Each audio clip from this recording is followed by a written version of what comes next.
This plate right here might look like a plate of watermelon, but it really is a word. Listen to how God put this together.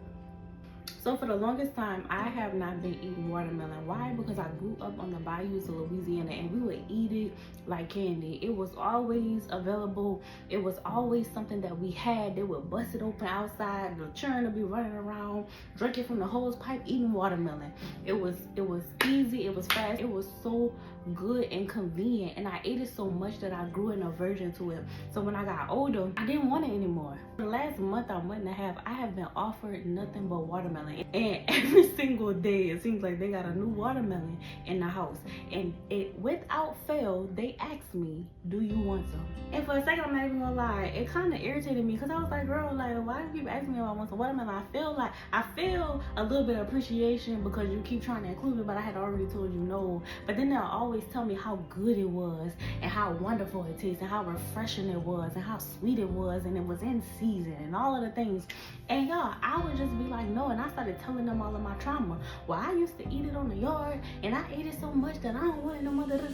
And then, but they were always combated with how good and wonderful it was. So do you know, one day I got curious and I was like, let me try something. Since it's so wonderful, since it's so grand, let me try some.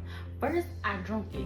I got some watermelon juice, and that kind of warmed me up to the idea of eating the actual fruit. And then one day, I took a piece. And then the next time they had it, I took another piece. And the next time they had it, baby, I'm going back for my second plate. But then God began to minister to me. I saw the fruit in my hand and the water started dripping down, my God.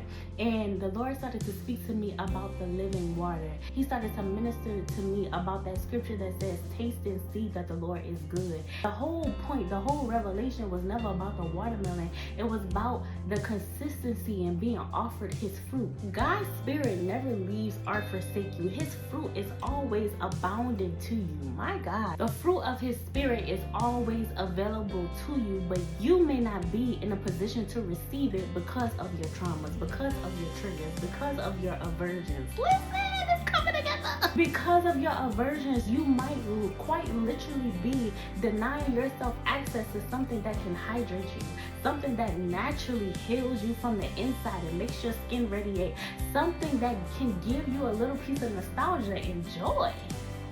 His fruit is your portion, but your job is to receive the abundance that is afforded to you. And so I was sitting there rejecting this wonderful experience, this wonderful fruit that has water inside of it, so I don't have to sit around drinking all the bottles of water, child. And I started to think about too how if they offered me chocolate ice cream or they offered me a chocolate cake or cookies, I was eager to take that. When they offered me the gumbo and rice dressing and all of that, I was eager to take that, but I was rejecting the natural things that grow from the ground in its purest form. And then God answered me in prayer. And this morning in prayer, I was praying for some things, some desires that I even forgot about. And God, and I said, Lord, how could you even remember that? And he said, Lord, this was something that came up that I desired when I was a teenager.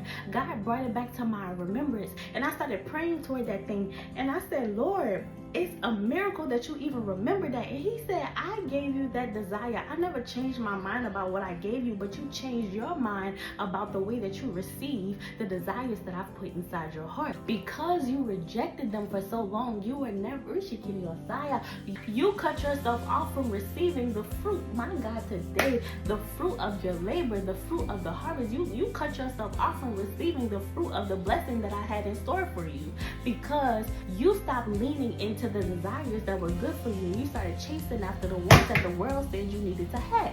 And y'all, I really had to sit in that because the thing blew my mind. Only God. This was something that I prayed as a teenager that I desired. And the Lord brought it back to my remembrance so that I can pray it again.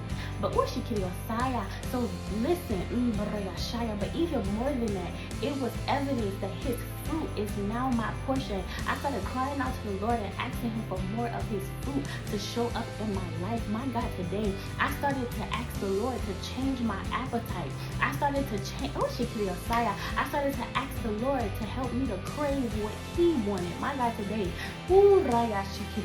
what he wanted from my life. And I asked him to take away anything that was not like him. And the more I began to pray that, the more I began to crave his fruit.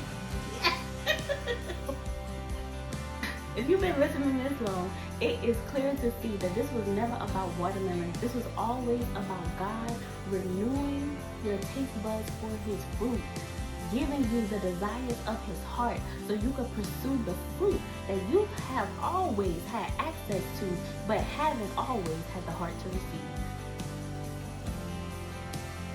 That ain't so much. All right now.